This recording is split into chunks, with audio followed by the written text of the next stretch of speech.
کار گوهرتنێکی چاوە دژیانە تشکر وەکە ژنەکە کورد. ڕاستی دەستپێکی دەبلکی بێتێری خۆم گوت 7 ساڵات کار و خەباتên شارەداریادە دوور دژی ئەزمونک gelek mezin girt hem karê minî berê şoreşê ezmûnik bûjmire di dan û standûn û têkiliya de karê minî şaredariya ê 7 sala û ez bêjim dan û standin bi ger re çareserkirina pirzgirêka gel di 7 salê şaredariya de ez gelek cara jî derketim ji derve hevdîtin têkiliyên dîplomasî ev hemû rastî pêşiya însan mejiyê însan bêtir berfireh dike rastî belkî destpêkê wextê min xwest ez kar biguherînim ya pêwîstî hebû ez bidim guhertin zehmetî hebû ez ji karkî xedemî her tim nav gel de pirzgirêkên gel pirzgirêkên paqijiyê avê û nan û her wiha her bezjdarî karek siyasî bib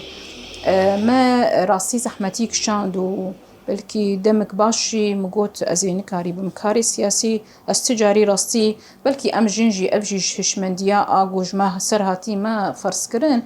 di milê karê siyasî de belkî em ser xwe zehmet dibînin ya belkî em nikarîbin ya me heqê wê nedayê de ji ber vê guhertina kar rastî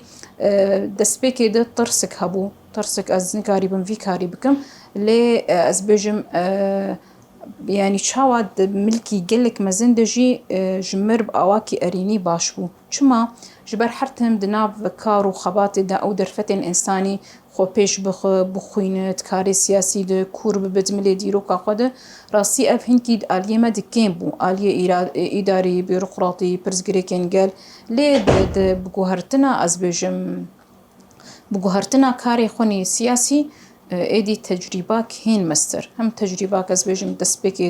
dwarê îdarî û rêxistinî anha di aliyê siyasî kûrbûna di dîrokê de kûrbûna di siyasetê de kûrbûna di çandên heyî de di siyasatên ku li ser me hat meşandin bandorek ez bêjim dikarim bêjim erînî heta astik mezin got edivî milî de êdî kûr bibim rastî.